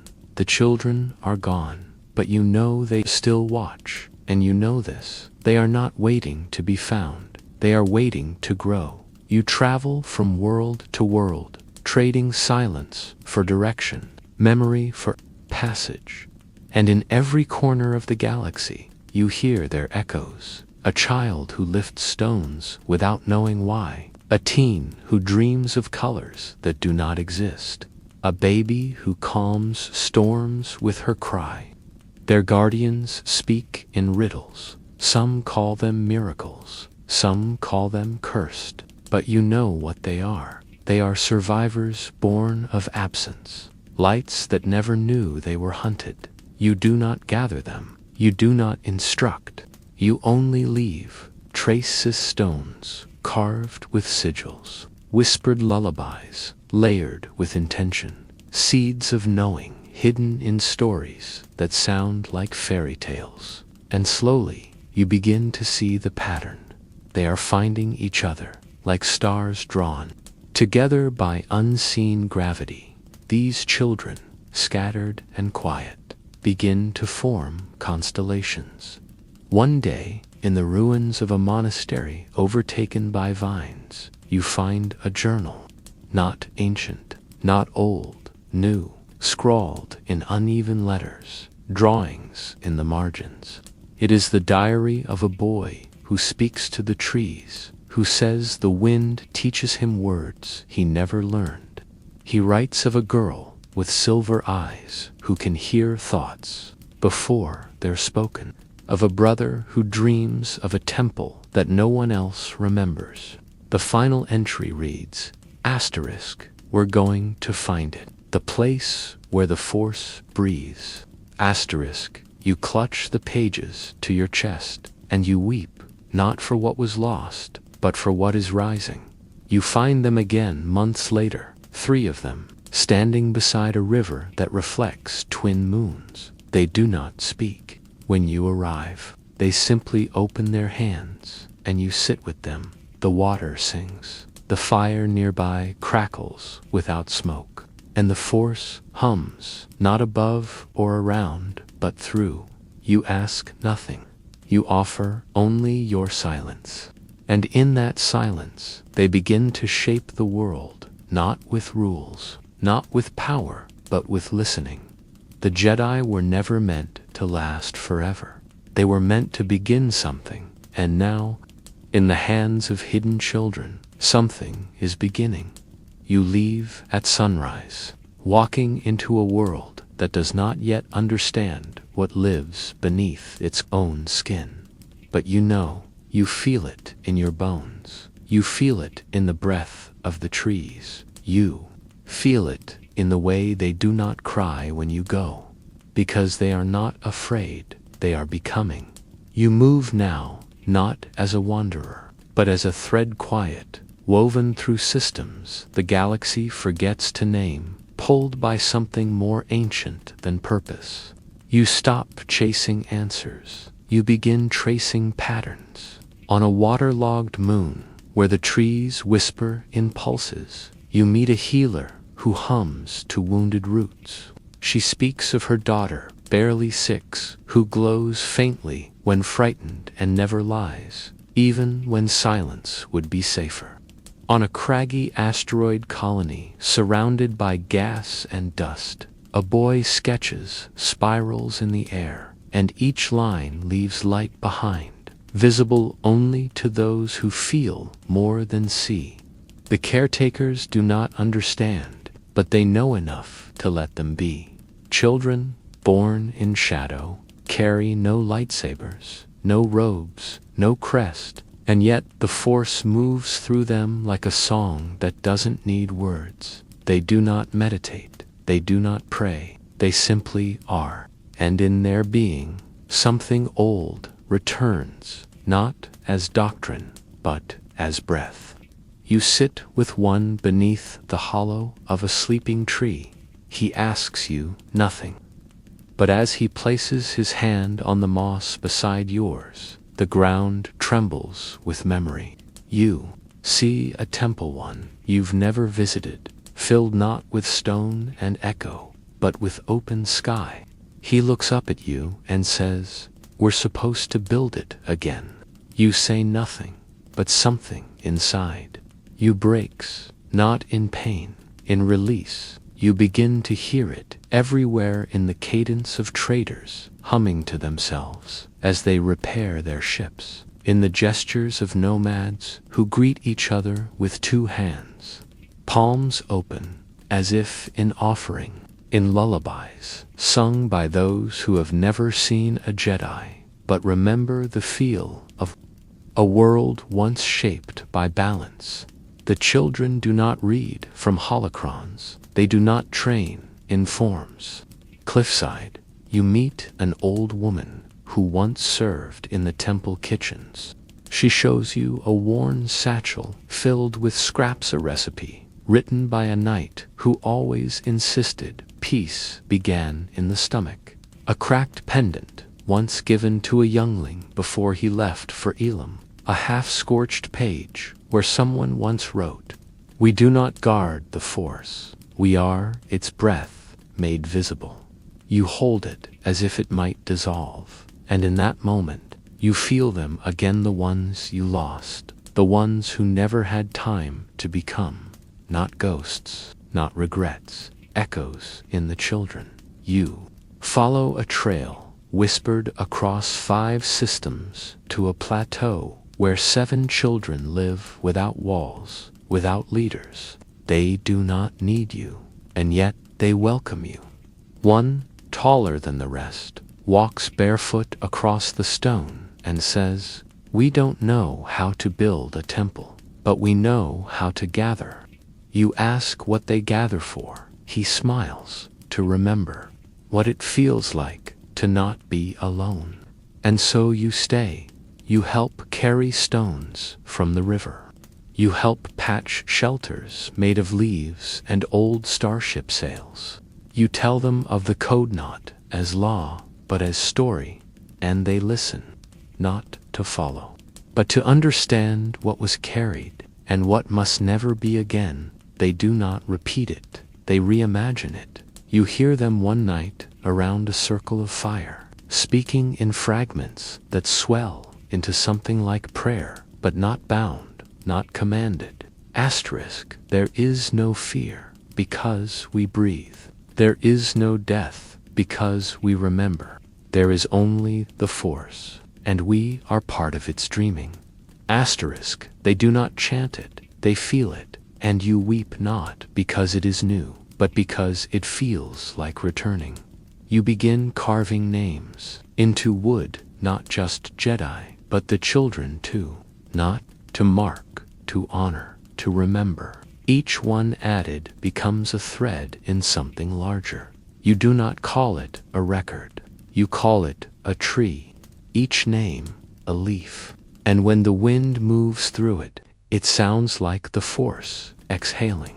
They ask you one evening, under a violet sky, what the Jedi were. You close your eyes and say, we tried to guard something too vast to own, and we forgot how to feel. They nod, and they offer you food, because feeling begins with sharing. You sleep in a shelter made of memory, and when you wake, one of them is drawing in the dirt, a spiral, a circle, a bridge. And when she's finished, she says, we'll never forget them, but we don't have to become them. We'll become something better. You walk to the edge of the plateau, wind in your robes, and you understand the legacy of the Jedi is not a temple. It is a question. And these children are becoming the answer, not because someone told them how, but because no one did.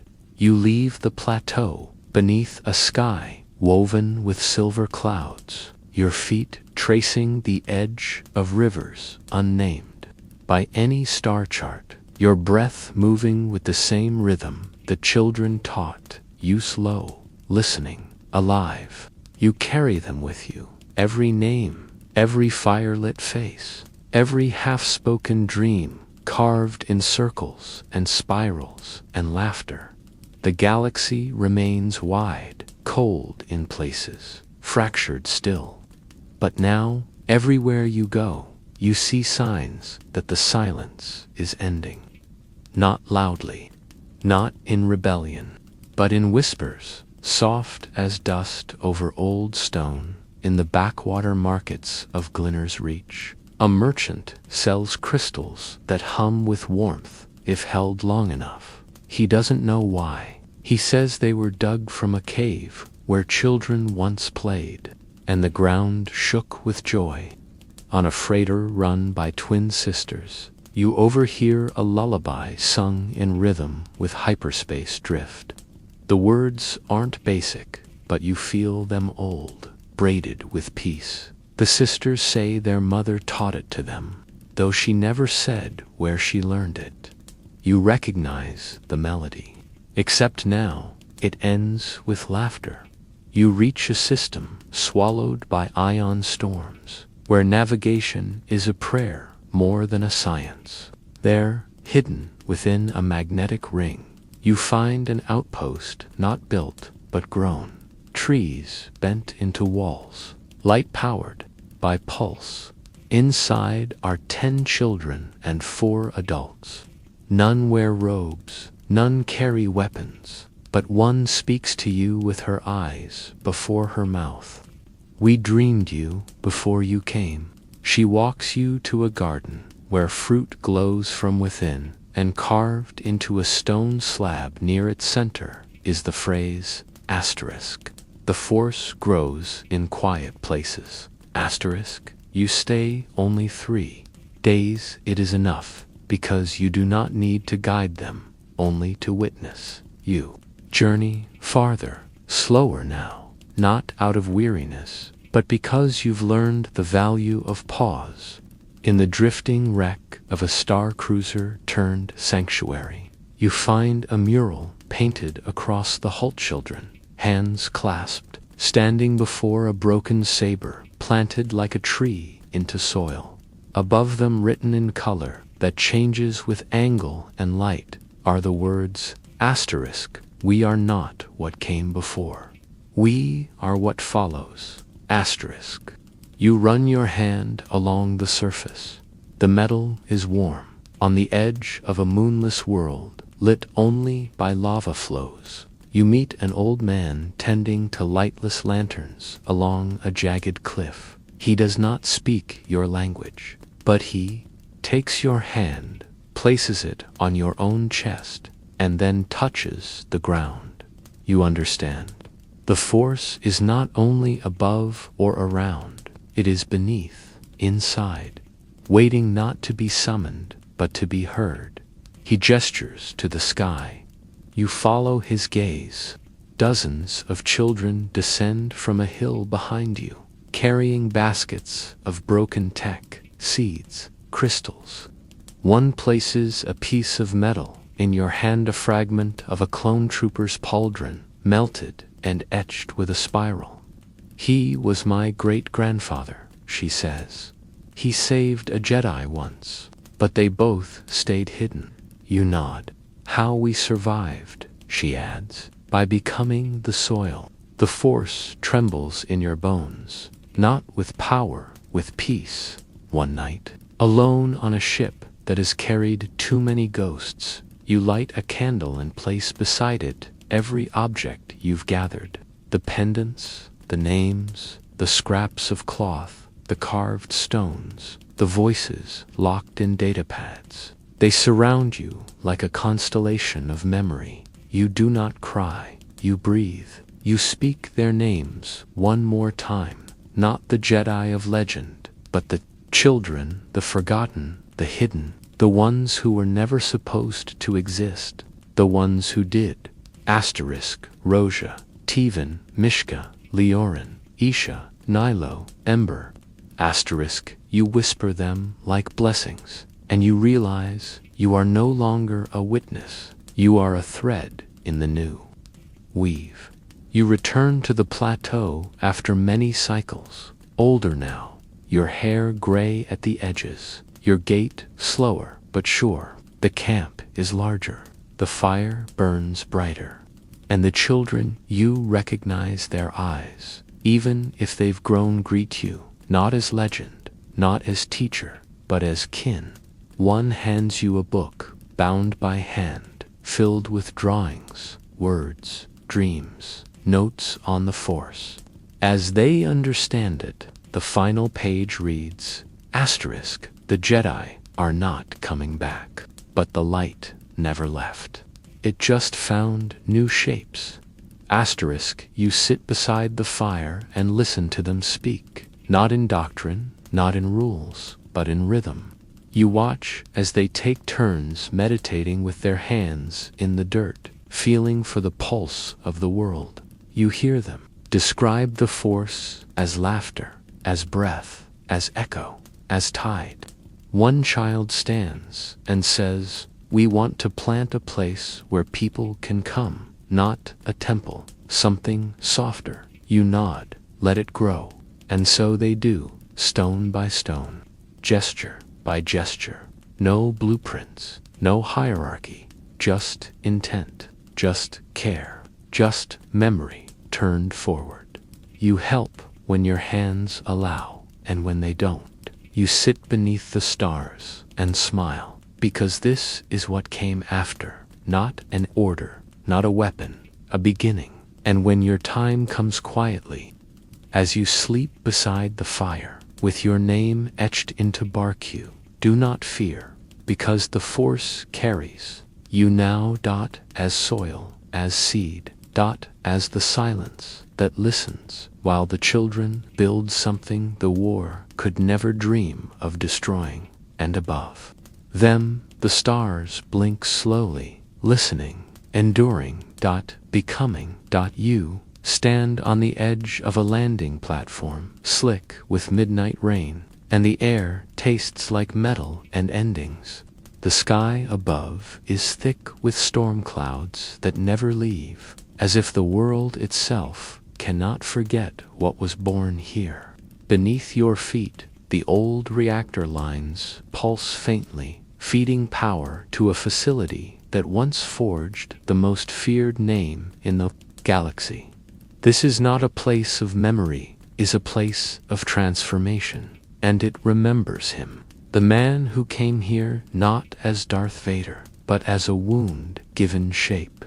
You do not speak his name aloud. The walls do not need reminding. The fortress rises from the rock like a scar, black stone carved with edges too precise to be natural, too violent to be holy. You walk its perimeter slowly, wind clawing at your cloak, footsteps echoing against the silence that clings to every surface. No banners, no guards, only shadows. The structure does not welcome you. It breathes around you, hollow and cold, like lungs without air. You are not the first to come here searching, but you may be the first to come without fear. Inside, the corridors curve like veins through obsidian. Each wall bears the impression of pain, etched with heat, with sorrow, with choices too sharp, too dull. You pass doorways sealed with rusted metal, cells without names, chambers filled with shattered fragments of what once was armor, was training, was becoming. You see none of it clearly, and yet you feel it all. The force here does not whisper it. Mourns. You reach the central chamber. The air changes, not colder, heavier. Time folds here, in the center of the room. A relic sits beneath glass, a breathing mask, black and broken, wires torn, lenses dark with dust. It rests like a skull unearthed from myth. You approach it slowly, and the silence breaks not in noise, but in sensation. You feel his breath, not from the mask, from the past, from the moment he became what the galaxy would come to fear. He was not always Vader. You see him then flashes, not of armor and fury, but of fire and grief. Anakin, kneeling in ash, surrounded by the ruins of trust. Anakin, hands trembling as he raises them, not in defense, but in plea. Anakin standing before the Emperor, silent, surrendered, emptied. He did not choose darkness in a single breath. He was carved into it, layer by layer, cut by love, bent by war, broken by belief. You step back. The mask does not move, but you feel the story, embedded in its edges. He was the echo of everything the Jedi tried to silence. He was the shape of their failure made flesh. You walk through another chamber, deeper into the fortress, and find the training floor. Lights scorched into the walls, burn marks like signatures of rage. This was where he practiced alone, for hours, for days. You close your eyes and hear it again. The sound of a saber igniting not for defense, but for forgetting. He cut through droids like memories he could not silence. He trained not to fight others. He trained to outrun the man he used to be, and he never did. You kneel in the center of the room and feel the force tremble. You expect fear. Instead, you feel sorrow. Because the darkness here is not loud, it is lonely. You begin to leave, but something stops you. A door slightly ajar. You push it open and find a room untouched by time, small, unadorned, a single chair, a single recording device, and on the table, a crystal doll, uncut, humming faintly in response to your presence. You touch it, and it begins, not a hologram, a memory. His voice. You do not recognize it at first. It is not deep, not monstrous. It is quiet, tired, a man speaking to no one and everything. I thought I could save them. A pause. I thought I was the only one who could. Another pause. I was wrong. But by the time I knew that, I didn't know who I was anymore. The recording ends. You sit in the chair, and you do not judge, because beneath the armor, beneath the fire, beneath the fear, he was still reaching for something. And the tragedy is not that he fell. The tragedy is that no one knew how to catch him. You rise and you understand now this fortress was not built to protect him. It was built to contain what he couldn't bury. The force hums beneath your feet, not dark, not light, just grief. And it changes nothing. And it changes everything. You leave the fortress at dawn. The wind cuts through your cloak. But you are not cold. You walk back toward your ship, not with answers, with remembrance. Because even in shadow, there is story, and his is not finished yet. You drift into the outer rim, into the places where his name is still spoken with trembling lips and lowered eyes, where mothers hush their children with stories of his shadow, and merchants pause when rumors mention his presence.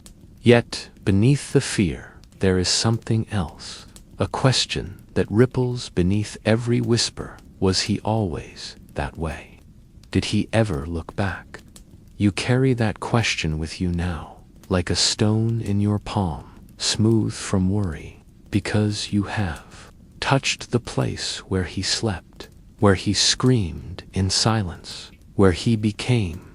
And though the galaxy remembers him as myth and monster, you have begun to remember him as wound on the wind-scoured plains of Volatex.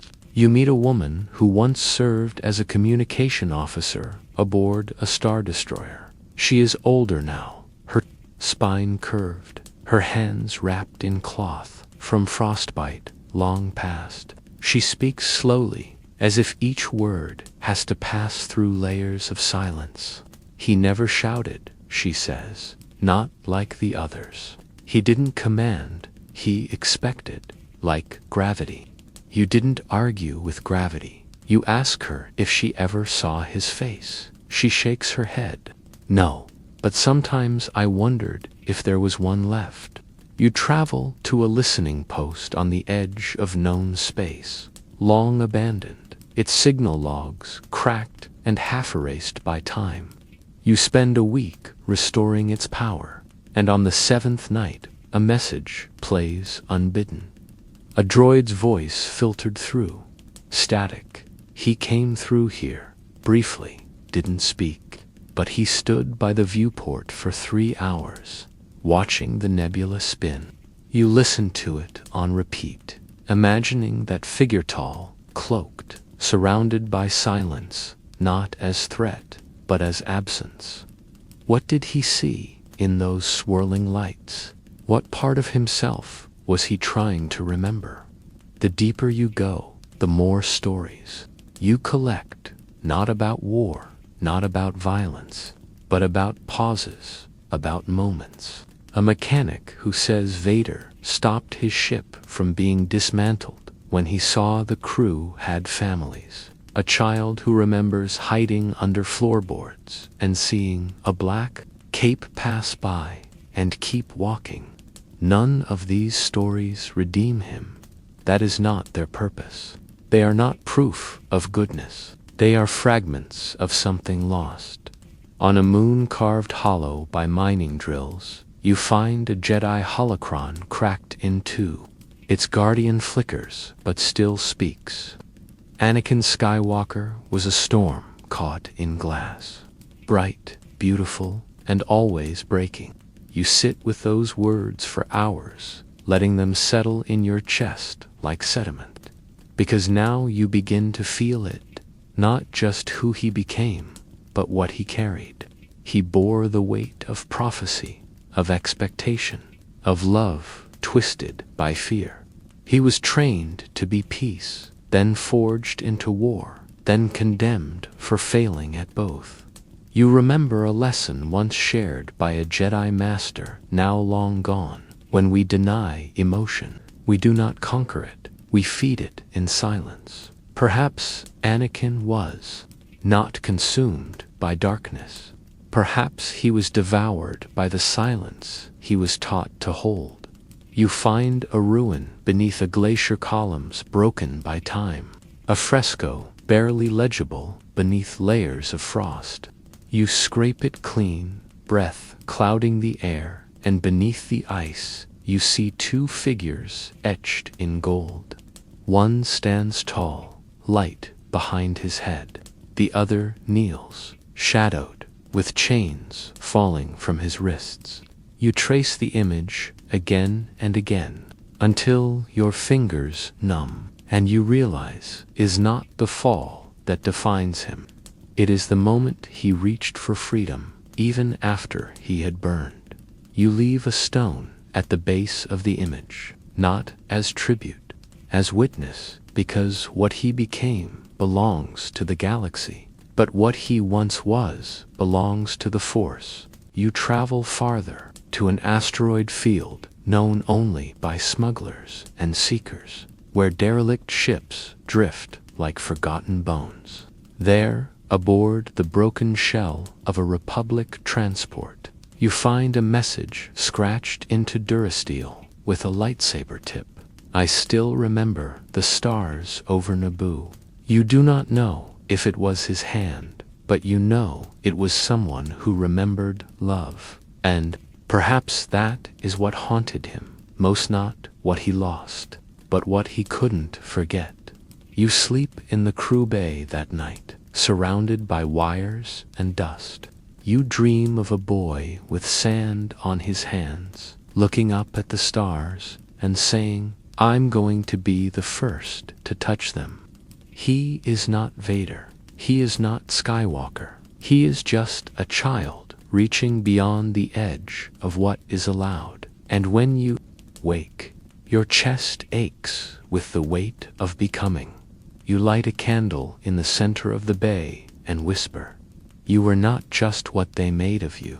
The flame dances, flickers, and holds. You leave the transport behind, but you carry the name, not to honor, not to condemn, but to remember that the shadow you fear was once a boy who believed, and that matters. You arrive on Mustafar once more, not to visit the fortress, not to walk through stone halls soaked in rage, but to stand at the edge of the fire where everything began.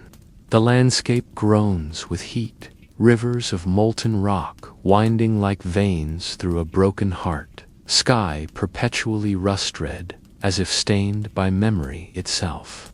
You step carefully across the jagged black boots, leaving no impression, for nothing here holds shape for long. The air pulses. The Force here is sharp, not malevolent, not kind, but raw, as though it remembers every scream, every vow, every final word spoken into flame. You find the ridge where Anakin Skywalker fell, not metaphorically, not symbolically, but physically, where ash swallowed limbs and the last light of hope burned away in the eyes of someone who still wanted to be saved. You sit there in silence. There is no plaque, no monument, only stone and wind and heat. But the energy that lingers is thick with conflict. You close your eyes. The memory comes, not as vision, but as ache. You feel the heat on his skin, the desperation in his breath, the betrayal in his voice. You hear the saber clash with one final swing. You hear the voice that called him brother crack with sorrow. You hear the fire answer with indifference. You hear the silence that followed, longer than any scream. And you understand now, this was not just the fall of a Jedi. It was the failure of an entire generation to see the boy behind the prophecy, the man behind the legend, the wound behind the weapon. You whisper his name, Anakin, not to summon him to forgive him, because no one ever did.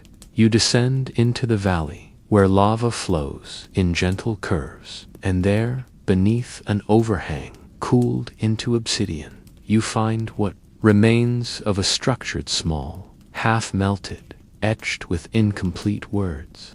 It was a meditation chamber once, perhaps his attempt to anchor himself.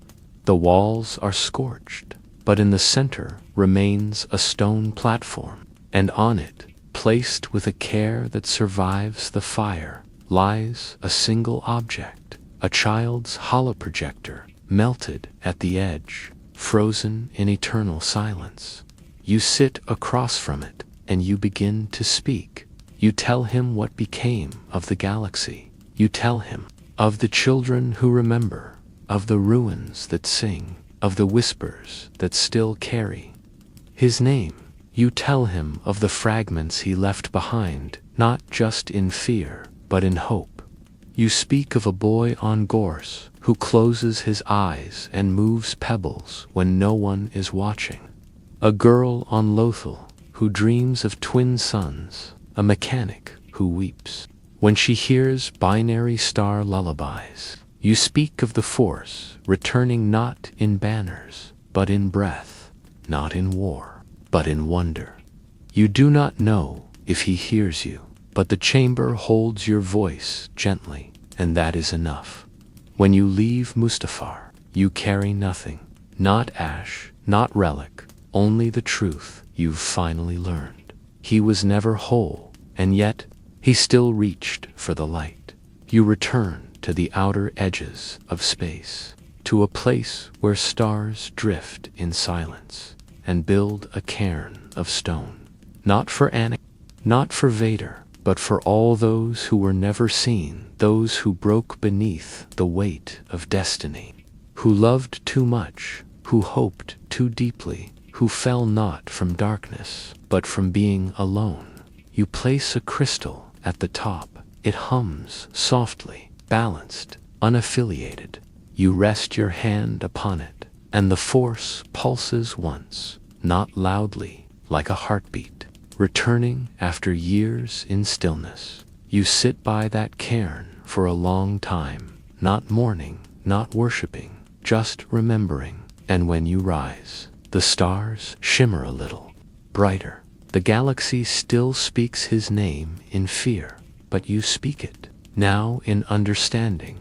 Anakin, he was not a myth, he was not a weapon, he was a question that no one dared to ask. And now, across space, in the silence between wars, that question is being asked by others softly, bravely, with open palms. And that is how the darkness breaks, not with a scream, but with someone choosing to listen.